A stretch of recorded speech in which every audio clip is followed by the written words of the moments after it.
ಇದು ಹೆಂಡತಿಗೆ ಗ್ಯಾರಂಟಿ ಹಣ ಬರಬೇಕು ಅನ್ನುವಂತ ಕಾರಣಕ್ಕಾಗಿ ತಾಯಂದಿರನ್ನ ಬೀದಿಗೆ ತಳ್ಳಿದ್ದಾರೆ ಮಕ್ಕಳು.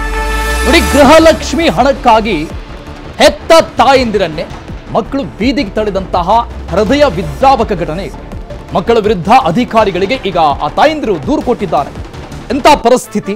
ಚಿಕ್ಕಬಳ್ಳಾಪುರದ ಹೂವಿನ ವಾರಹಳ್ಳಿ ಮೈಲಪ್ಪನಹಳ್ಳಿಯಲ್ಲಿ ಆದಂತಹ ಘಟನೆ.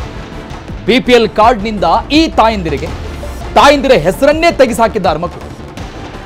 ಅವರ ಹೆಂಡತಿರಿಗೆ ದುಡ್ಡು ಬರಬೇಕು ಅಂತ 2,000 ಏನು ಸರ್ಕಾರ ಕೊಡ್ತಾ ಇದೆ ಗೃಹಲಕ್ಷ್ಮಿ ಭಾಗ್ಯದ ಮೂಲಕವಾಗಿ. ಆ ಹಣ ಹೆಂಡತಿಗೆ ಬರಬೇಕು ಅಂತ ತಾಯಂದಿರನ್ನ ರೇಷನ್ ಕಾರ್ಡ್ನಿಂದ ಹೊರಗೆ ಹಾಕಿರು. ನಾಗರತ್ನಮ್ಮ ಬೀದಿಗೆ ಬಿದ್ದಂತ ತಾಯಿ ಸಂಬಂಧಪಟ್ಟಂಗೆ ಅಧಿಕಾರಿಗಳಿಗೆ ದೂರು ಸಲ್ಲಿಕೆ ಮಾಡಿದ್ದಾರೆ.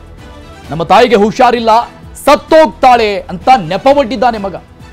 ಜೊತೆಗೆ ಸೊಸೆ ರೇಷನ್ ಕಾರ್ಡ್ಗೆ ಸೇರಿಸಲು ಸೈಬರ್ ಸೆಂಟರ್ಗಳಿಗೆ ಅಲಿದಾಡ್ತಾ ಇದ್ದಾರೆ, ಹೆಸರನ್ನ ರೇಷನ್ ಕಾರ್ಡ್ ಅಲ್ಲಿ ಸೇರಿಸೋದಕ್ಕಾಗಿ. ಇತ ಪಡಿತರ ಅಕ್ಕಿಯೂ ಇಲ್ಲ, ಅತ್ತ ಗೃಹಲಕ್ಷ್ಮಿ ಹಣ ಕೂಡ ಬರ್ತಾ ಇಲ್ಲ ಅಂತ ತಾಯಿ ಪರದಾಡ್ತಾ ಇದ್ದ. ಮಗ ಬೇರೆ ಹೋದ್ಮೇಲೆ ರಾಷನ್ ಕಾರ್ಡ್ ಆಗ ಹೆಸರು ಕಿತ್ತಾಕ್ಬಿಟ್ಟು ಅವ್ರ ಹೆಸರು ಮಾಡಿಸ್ಕೊಂಡ್ಬಿಟ್ಟು ರಾಷನ್ ಒಂದು 3 ತಿಂಗಳು ಅವನೇ ತಂದು ಕೊಟ್ಟ.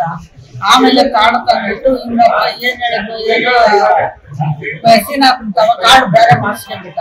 ಈ ಕಾರ್ಡ್ ತಂದು ನನ್ನ ಹತ್ರ ಬಿಸಾಕ್ಬಿಟ್ಟು ಹೊರಟೋದ. ಅಲ್ಲಿ ಹೋಗಿ ಕಾರ್ಡ್ ಬಿಡಿಸಿದ್ರೆ, ಇಲ್ಲಮ್ಮ ನಿಮ್ದು ಕಾರ್ಡ್ ಕಿತ್ತಾಕಿವ್ರೆ, ನಿಮ್ ಸೇರಿ ಇದಿಲ್ಲ ಅಂದ್ರು. ಆಮೇಲೆ ಬಂದು ಇಲ್ಲಿ ಶ್ರೀನಾಥ್ನ ಕೇಳಿದೆ, ಯಾಕಪ್ಪ ನಾನು ಕಾರ್ಡ್ ಕಿತ್ತಾಕಿದ್ಯಾ ಅಂತಂದ್ರೆ, ಇಲ್ಲಮ್ಮ ನಿನ್ ಮಗನು ಏನೋ ಮನೆ ಕಟ್ಟಬೇಕು, ನಮ್ಮ ಅಮ್ಮ ಶಾನ ಸೀರಿಯಸ್ ಸತ್ತೋತಾಳೆ ಅಂತಂದ್ರು, ಅದರಿಂದ ಮಾಡಿಸಿದ್ವಿ ಅಂತಂದ್ರ. ಡಾಕ್ಟರ್ ಸರ್ಟಿಫಿಕೇಟ್ ಇಲ್ಲದೆ ನೀವ್ ಹೆಂಗ್ ಮಾಡಿಸಿದ್ವಿ? ಕಾನೂನು ಪ್ರಕಾರದಿಂದ ತಿಳಿಸ್ಬಿಟ್ಟಿದ್ದಾರೆ. ನಮ್ಗೆ ದುಡ್ಡು ಹಿಡಿದು ಕಲ್ಲಿತ್ತು, ನಮ್ಗೆ ಪೋಲಿಯೋ ಆಪರೇಷನ್ ಮಾಡ್ತಿದ್ರು ಹಾಸ್ಪಿಟಲ್. 2,000 ಬರ್ತಾ ಇದ್ದಿಲ್ಲ, ಜೀವನ ಮಾಡ್ತಿದ್ದೀನಿ ಸರ್. ಅದಕ್ಕೆ ನಮ್ಗೆ ಈಸಿ ಅಕ್ಕಿ ಏನು ಬರ್ತೀರ ಮಾಡೋದು. ನಾನು ಇವಾಗ ಜೀವನ ಮಾಡೋದಿದ್ದೀನಿ ಸರ್.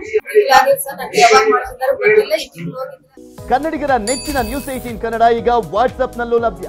ಕರ್ನಾಟಕ, ದೇಶ ವಿದೇಶಗಳ 360 ಡಿಗ್ರಿ ಸುದ್ದಿಯ ವಿವರಗಳನ್ನ ನಿಮ್ಮ ಕೈ ಬೆರಳುಗಳಲ್ಲೇ ಪಡಿಲಿಕ್ಕೆ ಈ QR ಕೋಡ್ ಅನ್ನ ಸ್ಕ್ಯಾನ್ ಮಾಡಿ, ನಮ್ಮ ಚಾನಲ್ ಫಾಲೋ ಮಾಡಿ, ನೋಟಿಫಿಕೇಶನ್ ಆನ್ ಮಾಡಿ.